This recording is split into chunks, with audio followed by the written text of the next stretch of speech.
Good morning students. अब तक हमने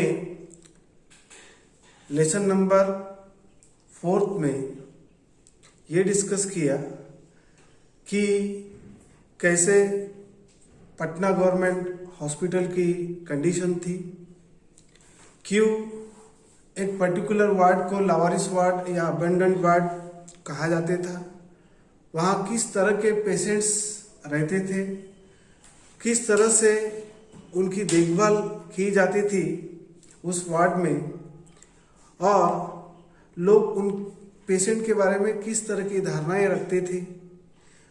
सो we discuss all about these things. Also, we have discussed some social workers who contributed a lot, not only their money but also their lifetime for the welfare of the society and for the welfare of the people. Now, we will see the genuine information about really inspiring figure, and that figure's name is Gurmeet Singh. Actually, Gurmeet Singh ये एक 60 साल का व्यक्ति होता है,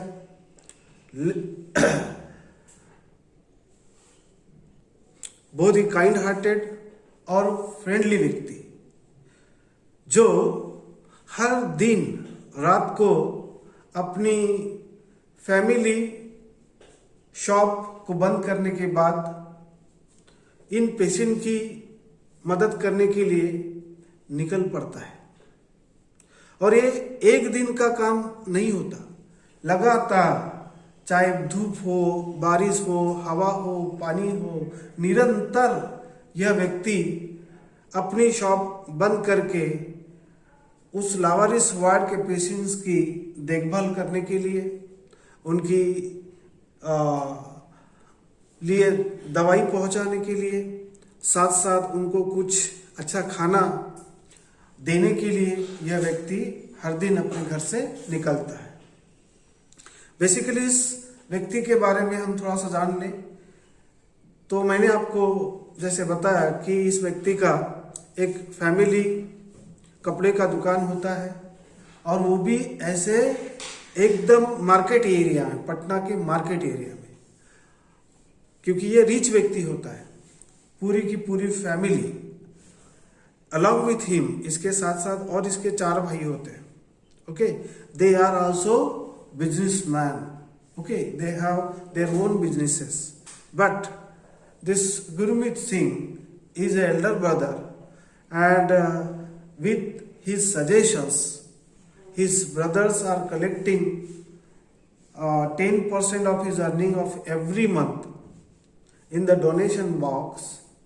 Okay, and every day this man Gurmeet Singh picks some money from the donation box and leaves his home.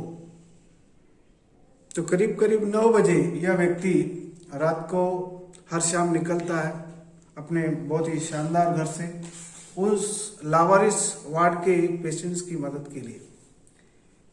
उन patients के लिए यह व्यक्ति एक मसीहा की तरह होता है, और हम यूं कह सकते हैं कि ही वॉज लाइक ए मसीहा to the residents of this foul kingdom of disease and disability, जो एकदम हेल्पलेस और रोगी व्यक्ति के लिए एक मसीहा था। या उस पर्टिकुलर जो वार्ड था, अबेंडेंट वार्ड, उसको एक किंगडम यानी राज्य की उपमा दी गई है, और उस राज्य का ये एक मसीहा बन के वहाँ पहुँचते था उनकी मदद के लिए। एक्चुअली वो मेडिकल कॉलेज या जो हॉस्पिटल था वो 90 साल पुराना था। इसके पहले उन्हें 95 ईयर्स, तो मोर देन दैट, तो 90 करीब 90 ईयर्स ओल्ड वो हॉस्पिटल था। और जैसे मैंने बताया कि 1760 बेड्स वहाँ थे, and it was run by the state government, means Bihar government, but have not the modern facilities और द री innovations there. Re-innovations means in terms of the facilities, in terms of the taste, medical taste, in terms of the diagnosis technology. Okay, so everything was worn out there, means बहुत हर चीज वहाँ वो पुरानी technology या पुरानी मशीनें थी. Okay, और इस वार्ड की तो बहुत ही हालत खराब थी. ऐसी जगह ये 60 साल का व्यक्ति, भला मानुस, पिछले 20 साल से लगातार उस वार्ड में आ रहा था पेशेंट्स की मदद करने के लिए. हर रात उनके लिए वो खाना लाता, मेडिसिन्स लाता, और कभी उसने छुट्टी नहीं ली इन 20 सालों में करीब करीब. और कभी उन छोड़े यानी फैमिली ने छोड़े हुए बदनसीब कहे पेशेंट्स को कभी अकेला नहीं छोड़ा. And was continuously helping with unfailing devotion. उसका कोई वहाँ सेल्फ मोटिव नहीं था या किसी भी तरह का उसका हित नहीं था. बिल्कुल सेल्फलेस तरीके से, बिना कुछ अपेक्षा से और पूरे डेडिकेशन, त्याग के साथ में उन पेशेंट्स की वो लगातार हेल्प कर रहा था. उनके लिए दवाई पहुंचा रहा था, खाना पहुंचा रहा था. Every day he used to stop. देखो उसका रूटीन कैसा था. हर दिन वो करीब करीब 8:30 पौने 9 के करीब घर से निकलता, अपने आलीशान घर से. Every day he used to stop at one of the cheap eateries. एक जहाँ थोड़ा सा सस्ता खाना मिलता वहाँ वो रुकता, जहाँ से कुछ वो गर्मा गर्म रोटी खरीदता, कुछ सब्जी खरीदता, सैलेड खरीदता. पेशेंट्स के लिए अंडे, जो वीक पेशेंट्स होते हैं जिन जहाँ अच्छे खाने की ज़रूरत होती है, ऐसे पेशेंट्स के लिए वो कुछ अंडे खरीदता और दही खरीदता. और उन पेशेंट को वो खुद खिलाते था. Means in order to feed those patients he was purchasing all these things and reaching there to the लावारिस वार्ड. वहाँ पहुँचने के बाद ये सबसे पहले उसका वाक्य रहते था, आपका दुख यानी आपका पेन कैसा है, दर्द कैसा है, आप कैसे हो. इस तरह से हर पेशेंट के बारे में वो जानकारी लेता, और जानकारी लेने के बाद वो उनकी हालत पूछता. Sometimes he was playing with them, और थोड़ा बहुत खेलने के बाद में वो उनके बेड के पास में जो चार्ट रहते थे, तो डॉक्टर दोपहर में या दिन में 1-2 बार, जैसे कि मैंने बताया, आते थे और जो कुछ टेस्ट और दवाइयाँ लिख के देता, तो वो बराबर वो दवाइयों को वो लेके आते था. जहाँ टेस्ट की ज़रूरत होती थी वो टेस्ट करवाने के लिए भी वो पैसे देते था खुद के पास से. और जिन पेशेंट्स को ब्लड की ज़रूरत होती थी वो ब्लड भी बाहर से वो मंगवाते था. इवन महंगी महंगी जो टेस्ट होती थी पेशेंट्स की, जैसे कि सीटी स्कैन और केमोथेरेपी टेस्ट, जो कि कैंसर ग्रसित पेशेंट्स के लिए की जाती है, वो भी वो अपने पैसे से करवाते था. और महंगी से महंगी दवाई के लिए वो पैसे देते नहीं था, लेकिन पैसा खर्चा करके वो खुद दवाई लाते था प्रिस्क्रिप्शन में जो डॉक्टर लिख के देते थे.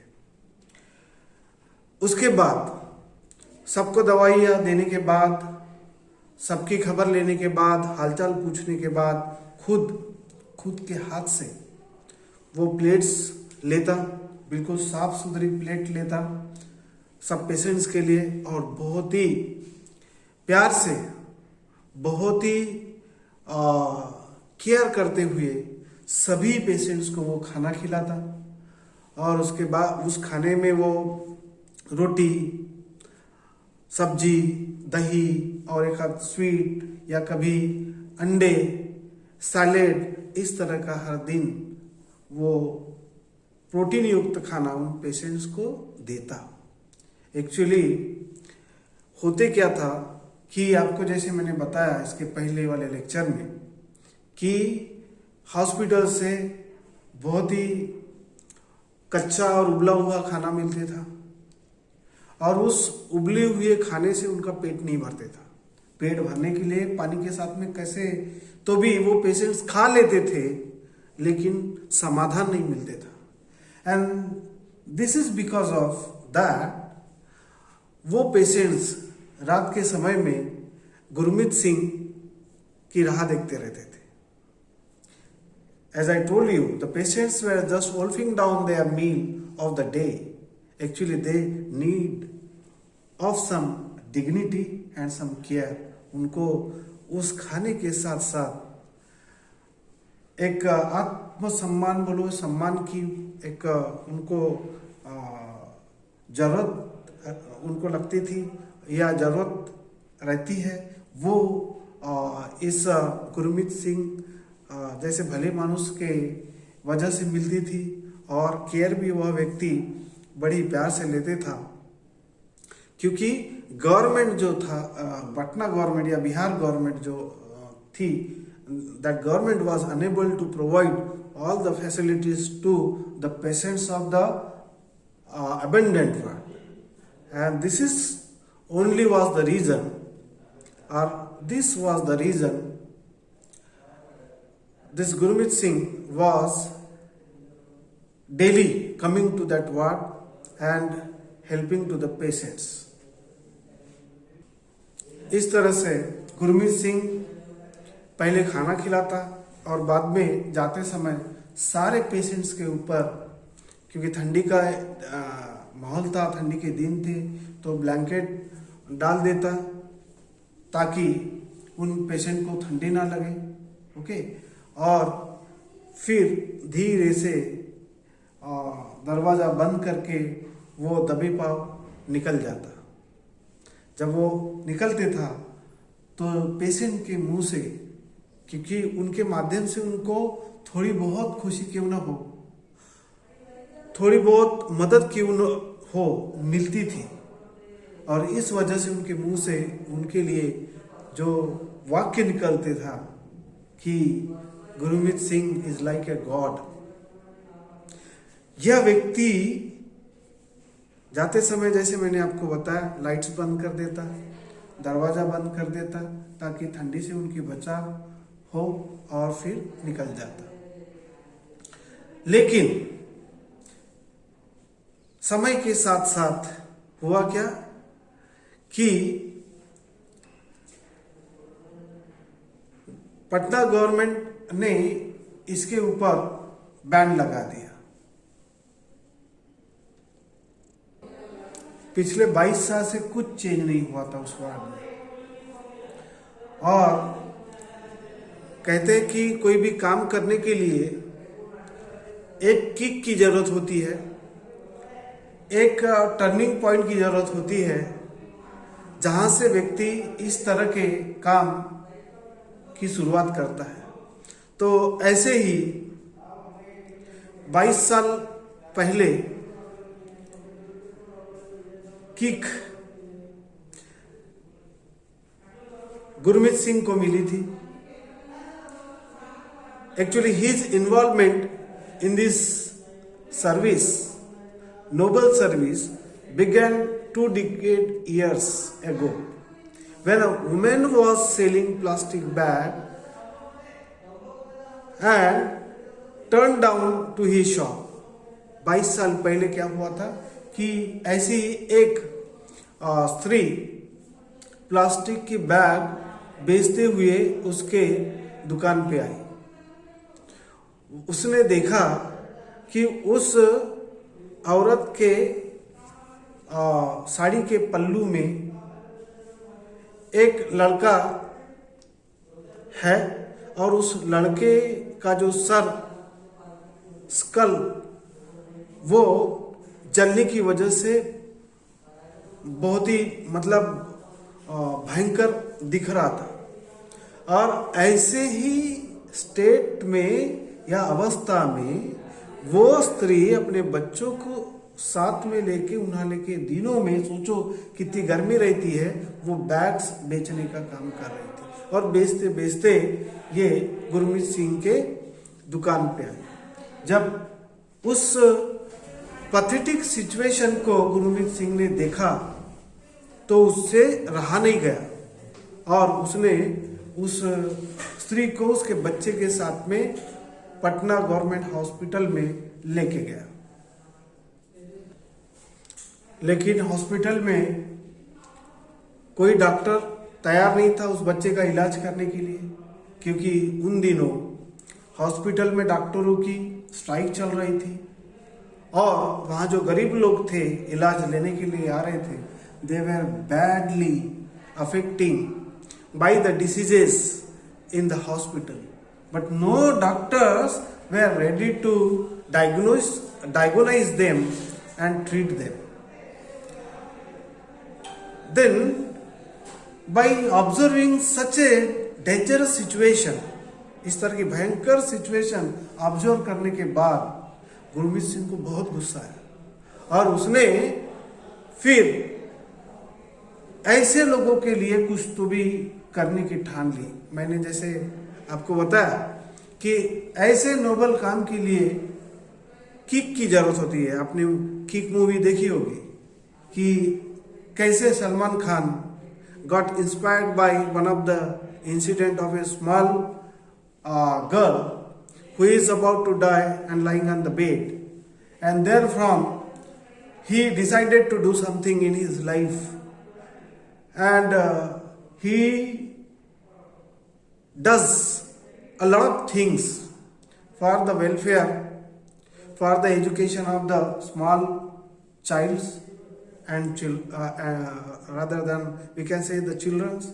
Okay, so in the same way Gurmeet Singh got the kick and he started to do or decided to do something for the people or the patient like that boy or the abandoned people.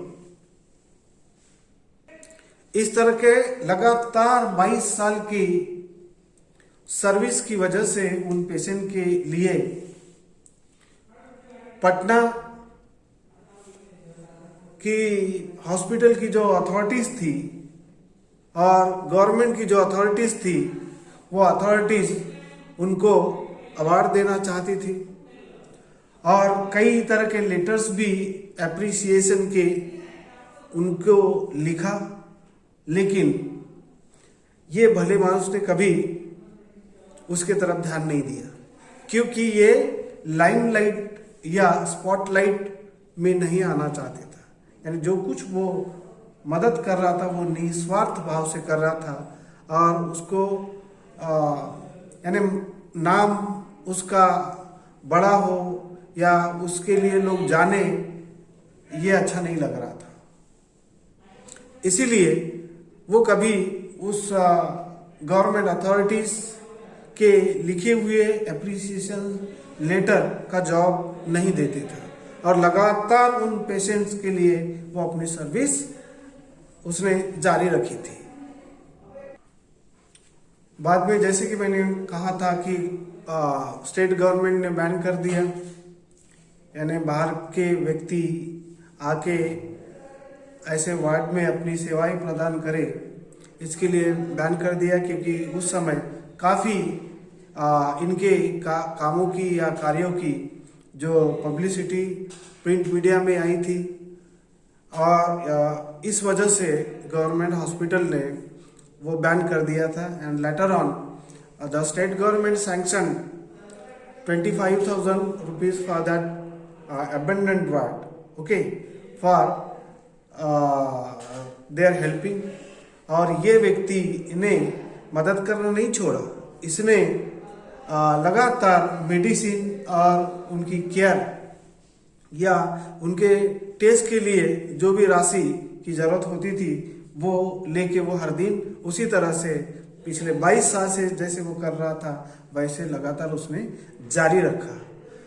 लेकिन खाना पहुंचाने का जो एक chance वो ढूंढ रहा था क्योंकि गवर्नमेंट ने बैन कर दिया था. And still he was waiting for the permission of the government authorities, state government authorities, that one day he will get the chance to serve the food for the patients, and that too with his hands, with great affection and care.